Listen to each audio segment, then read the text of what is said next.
আসসালামু আলাইকুম everyone, welcome to loop and logic. আজকের এই ভিডিওতে আমরা ট্রি এবং স্পেসিফিকভাবে মিনিমাম স্প্যানিং ট্রি সম্পর্কে জানব।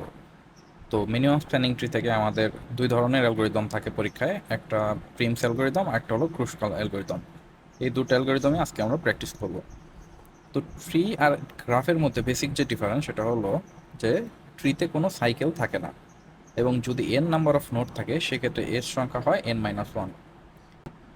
ট্রি অনেক রকমেরই হতে পারে, তার মধ্যে দু একটার উদাহরণ যদি দেই, একটা হলো রুটেড ট্রি হতে পারে, যেটিতে একটা নির্দিষ্ট রুট থাকে। যেমন আমরা যদি বলি যে এই যে এটা একটা রুটেড ট্রি, এখানে একটা নির্দিষ্ট রুট আছে। তারপরে বাইনারি ট্রি থাকতে পারে, বাইনারি ট্রির ক্ষেত্রে হয় কি, বাইনারি ট্রিতে সর্বোচ্চ প্রত্যেকটা নোডেরই সর্বোচ্চ দুটো চাইল্ড থাকতে পারে, যেমন এটা একটা বাইনারি ট্রি। এবং এরপরে যদি বলি spanning tree, minimum spanning tree, তো আমরা মেইনলি এখানে পড়বো minimum spanning tree. Minimum spanning tree হলো যেখানে নোটগুলো সব কানেক্টেড থাকবে এবং এগুলোর মিনিমাম টোটাল এজ ওয়েট আমরা পাবো, অর্থাৎ টোটাল আমরা যে ওয়েট পাবো সেটা সবচেয়ে কম হবে। তো এই টাইপের অ্যালগোরিদমগুলো সলভ করার আগে আমাদের খেয়াল রাখতে হবে, যদি আমাদের পরীক্ষায় গ্রাফ দেওয়া থাকে, আমরা ধরে নেই এরকম একটা গ্রাফ আমাদের দেওয়া আছে।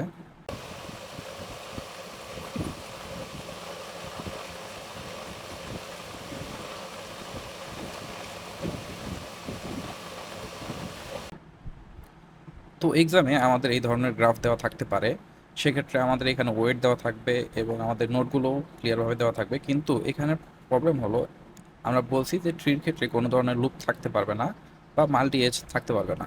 তো আমাদের এটাকে প্রিমস অ্যালগরিদম বা ক্রুশকাল অ্যালগরিদম আমরা যেটাই করি না কেন, সেক্ষেত্রে আমাদের প্রথমে এই রুলসগুলো একটু দেখে নিতে হবে। যে প্রথমে আমরা কি করব, এই গ্রাফ থেকে সেলফ লুপগুলো রিমুভ করে দেব। এরপরে কি রিমুভ করব, প্যারালাল যে এজ আছে সেখান থেকে আমরা যে কোনো একটা রিমুভ করে দেবো। তো এক্ষেত্রে আমরা কোনটা রিমুভ করব, যেটার ভ্যালু সবচেয়ে বেশি, কারণ আমাদের মিনিমাম স্প্যানিং ট্রিতে আমরা মিনিমাম কস্টটা নিই। তো এখানে যদি আমরা এই 10টাকে বাদ দিয়ে দেই, তাহলে এটা আমাদের প্যারালাল এজও রিমুভ হয়ে গেল এবং এখান থেকে সেলফ লুপটা রিমুভ হয়ে গেল। এরপরে যখন আমরা অ্যালগোরিদম অ্যাপ্লাই করব, তখন আমরা বারবার কেয়ারফুল থাকবো একটা বিষয় সম্পর্কে, যে আমরা যেন কোনোভাবেই সাইকেল ক্রিয়েট করে না ফেলি। তো আমরা দেখতেছি যে আমাদের এই গ্রাফটায় আমরা যখন এটা থেকে লুপ এবং মাল্টি এজ রিমুভ করে দিলাম, তখন আমাদের এই গ্রাফটা আসতেছে। এখন এই গ্রাফের উপর আমরা প্রিমস বা ক্রুশকাল অ্যালগরিদম অ্যাপ্লাই করতে পারবো। এখন এই গ্রাফে প্রিমস অ্যালগরিদম ইউজ করে আমরা একটা মিনিমাম স্প্যানিং ট্রি কনস্ট্রাক্ট করব, এবং আমাদের এখানে বলে দেওয়া আছে যে কি কোন অর্ডারে এজগুলো ভিজিটেড হবে সেই অর্ডারটা দেখাতে, এবং at last weight of the tree বের করে দেখাতে। এখানে আমি একবারেই পুরোটা করতেছি, পরীক্ষার খাতায় আমরা চেষ্টা করব স্টেপ বাই স্টেপ করে দেখানোর। তো প্রথমে আমরা যদি দেখি আমাদের স্টার্টিং নোট হলো এ, এ থেকে তাহলে আমরা কোথায় কোথায় যেতে পারবো, এ থেকে আমরা বিতে যেতে পারতেছি, ইতে যেতে পারতেছি। তো এ আমরা এই এজগুলো আগে লিখে নেব। এ থেকে বিতে আমাদের ওয়েট আছে 4, এবং এ থেকে ইতে এজ আছে 8। তো এই দুটার মধ্যে আমরা প্রথমে কোনটা নেব, যেটা সবচেয়ে ছোট সেটা। তো আমরা যদি নোটগুলো আগে একটু সিকোয়েন্সিয়ালি লিখে নিই, তাহলে আমাদের করতে আর একটু ইজি হবে।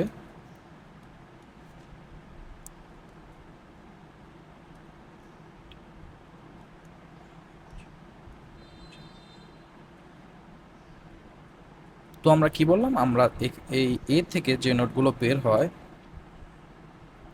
তো আমরা কি বললাম, আমাদের এ থেকে যে এজগুলো বের হচ্ছে তার মধ্যে সবচেয়ে ছোট যেটা, সেটাকে আমরা নিব।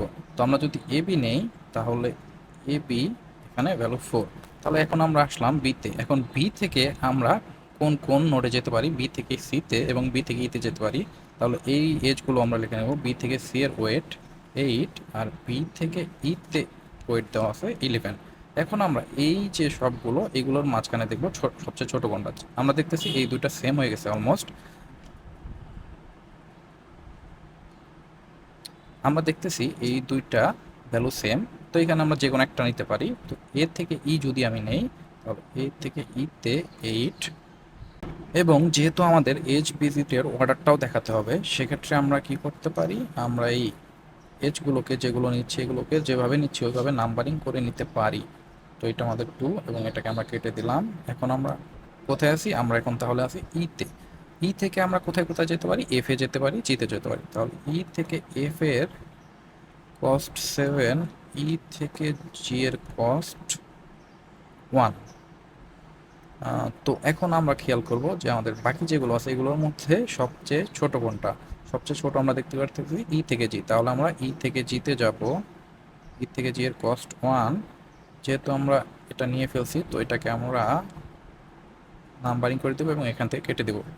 এরপরে আমরা কোথায় যেতে পারবো, আমরা যেহেতু জিতে আসলাম, জি থেকে আমরা এফ এ যেতে পারবো, জি থেকে এইচ এ যেতে পারবো, জি থেকে এফ এ যেতে পারবো, জি থেকে এফ এর কস্ট 6, জি থেকে এইচ এ যেতে পারবো, এটার কস্ট হলো 2। এখন আমাদের এইখানে যে অ্যাভেলেবল যে এজগুলো আছে এর মধ্যে সবচেয়ে ছোট ভ্যালু কোনটা, জি থেকে এইচ 2, তাহলে আমরা জি থেকে এইচ এর দিকে যাব, এটাকে আমরা নাম্বারিং করে দেব এবং এখান থেকে রিমুভ করে দেব। যেহেতু আমরা এখন এইচ এ আসি, আমরা দেখবো এইচ থেকে আমরা কোথায় যেতে পারি, এইচ থেকে সিতে ভ্যালু 4, এইচ থেকে ডিতে ভ্যালু হচ্ছে 14, এইচ থেকে জেতে। এখন এখানে যে অ্যাভেলেবল ভ্যালুগুলো আছে এইগুলোর মধ্যে সবচেয়ে ছোট কোনটা দেখতেছি আমরা, সেটা হলো এইচ থেকে সি। তো যদি এইচ থেকে সি নিয়ে আমরা, এইচ থেকে সি এটার ভ্যালু হলো 4, তো এটাকে আমরা নাম্বারিং করে দেবো একই সাথে এবং এটাকে এখান থেকে রিমুভ করে দেবো। এরপরে যদি আমরা সিতে থাকি, আমরা সি থেকে কোথায় যেতে পারবো এখন, ডিতে এফ এ। তো সি থেকে ডি দেওয়া আছে 7, সি থেকে এফ 2। এখন যদি অ্যাভেলেবলগুলোর মধ্যে খেয়াল করি তাহলে আমরা দেখবো যে সি থেকে এফ এর ভ্যালু সবচেয়ে কম, তাহলে সি থেকে এফ এখানে হলো 2, তাহলে আমরা চলে আসলাম এফ এ। এখন আর এটাকে আমরা নাম্বারিং করে দিই, সি থেকে এফ এটা হলো 6, এটাকে কেটে দিলাম। এফ থেকে আমরা যেহেতু ইজি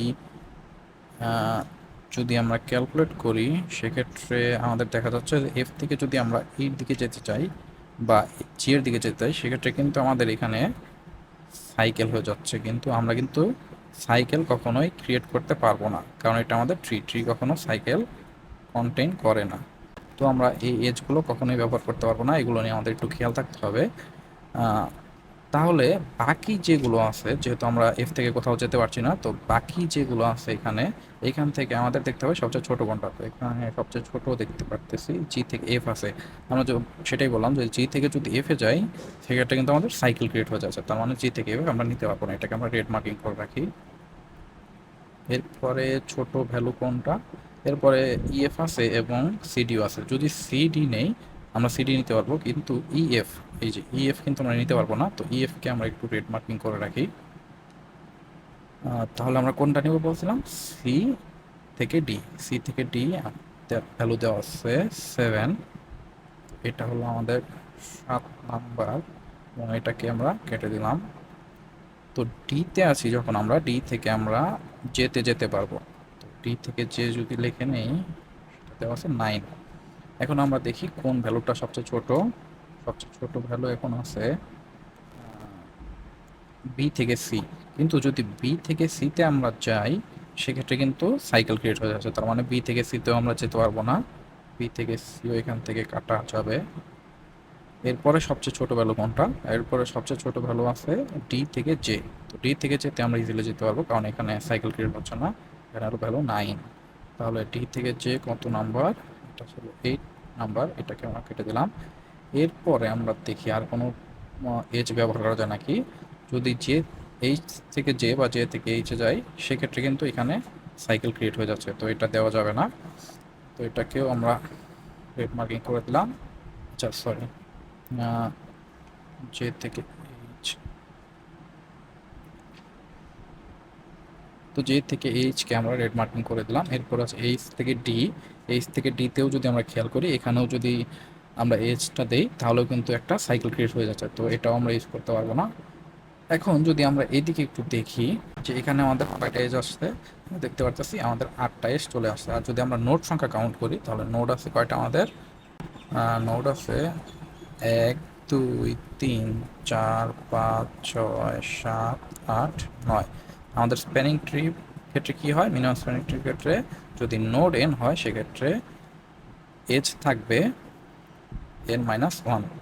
তো এখানে যেহেতু আমাদের 9টা নোড আছে তাহলে আমাদের এজ সংখ্যা হবে 9 - 1 = 8। আমরা দেখতে পারতেছি আমাদের 8 পর্যন্ত এজ চলে আসছে, তার মানে আমাদের মিনিমাম স্প্যানিং ট্রিটা কমপ্লিট। তো এইগুলো আমরা সিরিয়ালি লিখে দেবো যে কোন অর্ডারে আমরা ভিজিট করছি। যেমন আমরা 1 নাম্বার এজ হিসাবে নিচ্ছি এ বি, তারপরে 2 নাম্বারে নিচ্ছি এ ই, তারপরে 3 নাম্বার ইজি, এইভাবে আমরা এগুলো সিরিয়াল লিখে দেবো। এই অর্ডারটাই আমাদের কাছে জানতে চেয়েছে। এরপরে আমরা ওয়েটটা ক্যালকুলেট করবো। ওয়েটটা ক্যালকুলেট করার জন্য জাস্ট সিম্পলি আমরা ওয়েটগুলো, এই যে স্প্যানিং ট্রি, এখানে আমরা যে ওয়েটগুলো ইউজ করছি এগুলোকে সাম করে দেবো। 1+2+2+4+7+9, টোটাল যদি ক্যালকুলেট করি 12, 13, 15, 17, 21, 28, 37, এটা হলো আমাদের ওয়েট অফ দ্য ট্রি। এখন আমরা এই গ্রাফটা থেকেও সিমিলারভাবে ক্রুশকাল অ্যালগরিদম ইউজ করে একটা মিনিমাম স্প্যানিং ট্রি কনস্ট্রাক্ট করব এবং ওই ট্রিটার টোটাল ভ্যালুটা আমরা ক্যালকুলেট করব এবং নোট ভিজিটের যে অর্ডার সেটাও আমরা বের করার চেষ্টা করব। তো প্রিমস অ্যালগরিদম আর ক্রুশকাল অ্যালগরিদমের মধ্যে মেইন যে ডিফারেন্স সেটা হলো যে প্রিমস অ্যালগরিদমে আমরা একটা নোট থেকে সবচেয়ে ছোট যে ভ্যালুটা সেটা নেওয়ার সবসময় চেষ্টা করতেছিলাম, কিন্তু এইখানে আমরা করব কি, পুরো যে গ্রাফটা এটাকে আগে আমরা নোটগুলোকে সর্ট করব, ছোট থেকে বড় সর্ট করবো ভ্যালুগুলো, এবং তারপরে আমরা চেষ্টা করব সবচেয়ে ছোট ভ্যালুগুলো আগে নেওয়ার। প্রথমে আমরা এই গ্রাফ থেকে এজগুলোকে ভ্যালু অনুযায়ী ছোট থেকে বড়তে সর্ট করে নিব। সবচেয়ে ছোট ভ্যালু এজ কোনটা আছে সেটা হলো 7 থেকে 6, তাহলে 7, 6, এটার ভ্যালু আছে 1। তারপরে ছোট ভ্যালু এজ কি কি আছে, 8 থেকে 2 এবং 6 থেকে 5। 8, 2, এটার ভ্যালু আছে 2, 8, সরি 6, 5, 6, 5 এর ভ্যালু আছে 2। এরপরে ছোট ভ্যালু কি কি আছে আর যদি দেখি 2 এর পরে 3 নাই, 4 আছে। 0 থেকে 1 এর ভ্যালু কত, 0 থেকে 1 এর ভ্যালু হলো 4, এটা হয়ে গেল। তারপরে আছে 5, আচ্ছা আরেকটা আছে 2 থেকে 5, এটার ভ্যালু কিন্তু 4, এটাও হয়ে গেল। 5 নাই, 6 আছে, সেটা হলো 8 থেকে 6, এটা হলো 6 দেওয়া। এরপরে 7 আছে, 7 থেকে 8, 7 থেকে 8, এরপর 8 আছে দুইটা, 1 থেকে 2, 8, এবং 0 থেকে 7, এটাও কি দেওয়া আছে 8। এরপরে 9 আছে 3 থেকে 4, 3 থেকে 4 এর ভ্যালু 9। এরপরে 10 আছে একটা, সেটা হলো 5 থেকে 4 বা 4 থেকে 5, যাই বলি না কেন। এরপরে আমাদের বাকি আছে শুধু একটা, সেটা হলো 1 থেকে 7, 11। তো আমরা এটাকে ছোট থেকে বড় আকারে যেহেতু সাজিয়ে নিয়েছি, এখন আমাদের কাজ হলো এখান থেকে এক সিকোয়েন্সে আমরা ছোট ভ্যালুগুলো নিয়ে আগে ট্রিটা কনস্ট্রাক্ট করব, এবং প্রতি ক্ষেত্রে আমরা খেয়াল রাখবো আমাদের যেন কোনো ধরনের সাইকেল ক্রিয়েট না হয়। তো এটাও আমরা চেষ্টা করব স্টেপ বাই স্টেপ করার পরীক্ষার খাতায়। তো আমরা নোটগুলো আগে লিখে নিই, এক্ষেত্রে আমাদের প্রবলেমটা সলভ করতে একটু ইজি হবে। 4, এখানে 5, 8, 6, 7। তো আমাদের ফার্স্টে যে ভ্যালুটা আছে 1, এটা আমরা চোখ বন্ধ করে নিয়ে নেব। তাহলে 7 থেকে 6-এ কত, 1 দেওয়া আছে। এরপরে ভ্যালু কত, 8 থেকে 2। আচ্ছা আমরা এখানে সিরিয়ালটা একটু মেনটেন করব, এটা হলো 1, এটা শেষ। তারপরে 2-তে আমরা কি নিতেছি, 8, 8 থেকে 2, 8 থেকে 2-তে ভ্যালু দেওয়া আছে 2, 8 থেকে 2, এটার ভ্যালু আছে 2, এটাও শেষ। এরপরে 6 থেকে 5, 6 থেকে 5 এর ভ্যালু আছে 2, এটা হলো 3। এরপরে 0 থেকে 1, 0 থেকে 1-এ গেলে কি আমাদের লুপ হয় না, 0 থেকে 1-এ যখন যাব তখন ভ্যালু আছে 4, এটা 4। 2 থেকে 5, 2 থেকে 5, 2 থেকে 5 নিতে পারবো। 2 থেকে 5-এর ভ্যালু 4, 8 থেকে 6, 8 থেকে 6। এই যে আমরা যদি এখন এখানে 8 থেকে 6 নেই, সেক্ষেত্রে কি আমাদের একটা সাইকেল হয়ে যাচ্ছে না এখানে, এটা কিন্তু আমাদের ট্রির ক্ষেত্রে করা যাবে না। তো আমরা এই ভ্যালুটা নিতে পারবো না, এটাকে আমরা রেড মার্কিং করে রাখি। এরপরে কি আছে, 7 থেকে 8, 7 থেকে 8 যদি নেই, 7 থেকে 8-এর ক্ষেত্রেও যদি আমরা এইটা নেই, সেক্ষেত্রেও কিন্তু আমাদের একটা সাইকেল ক্রিয়েট হয়ে যাচ্ছে। তো এই সাইকেল ক্রিয়েট করা যাবে না। এটাকে আমরা নিতে পারবো না। এরপরে 1 থেকে 2, 1 থেকে 2 আমরা নিতে পারবো। 1 থেকে 2 নিলে কিন্তু কোনো সাইকেল ক্রিয়েট হচ্ছে না। তো 1 থেকে 2 যদি নেই, সরি, 1 থেকে 2 যদি নেই, 1 থেকে 2 হচ্ছে 8, এটা কত 6, এটা শেষ। এরপরে কত 0 থেকে 7, 0 থেকে 7 নিলে আমরা দেখতে পাচ্ছি এখানে 0 থেকে 7 নিলে এই পুরোটা একটা সাইকেল ক্রিয়েট হয়ে যাচ্ছে, তো 0 থেকে 7ও আমরা নিব না। এরপরে 3 থেকে 4, 3 থেকে 4 যদি আমরা নেই, 3 থেকে 4 আমরা নিতে পারবো। 3 থেকে 4 এর ভ্যালু 9, তো এটা হলো 7। তারপরে 5 থেকে 4, 5 থেকে 4 আমরা নিতে পারবো, এখানে কোনো লুপ ক্রিয়েট হচ্ছে না। 5 থেকে 4 এর ভ্যালু 10, এটা হলো 8। এরপরে 1 থেকে 7, 1 থেকে 7 যদি নেই আমরা, এখানে 1 থেকে 7 নিলে এই যে একটা সাইকেল ক্রিয়েট হয়ে যাচ্ছে, তার মানে 1 থেকে 7ও নেওয়া যাবে না। এখন যদি আমরা একটু নোড সংখ্যা এবং এজ সংখ্যা ক্যালকুলেট করি, তো এখানে 0 থেকে 8 পর্যন্ত, অর্থাৎ আমাদের নোড সংখ্যা টোটাল 9, তাহলে আমাদের এজ সংখ্যা কত হবে? 9 - 1, 8। এখন আমরা যদি এখানে এর সংখ্যা ক্যালকুলেট করি, 1 2 3 4 5 6 7 8, এখানে আমাদের 8 পর্যন্ত আসছে, তার মানে আমাদের এটা মিনিমাম স্প্যানিং ট্রি হয়ে গেছে। পরীক্ষার খাতায় যদি এজ ভিজিটের অর্ডার দেখাতে বলে, সেক্ষেত্রে আমরা এই অর্ডারটা দেখিয়ে দিতে পারবো এবং আমরা ফাইনালি আমাদের যে ভ্যালু সেটা আমরা ক্যালকুলেট করে দেখাবো। 4 8 2 1 2 4 10 9, এটা ক্যালকুলেট আসতেছে 12 14 15 17 21 31 40। এভাবে আমরা প্রিমস এবং ক্রুশকাল অ্যালগরিদম ইউজ করে মিনিমাম স্প্যানিংটি কনস্ট্রাক্ট করতে পারি।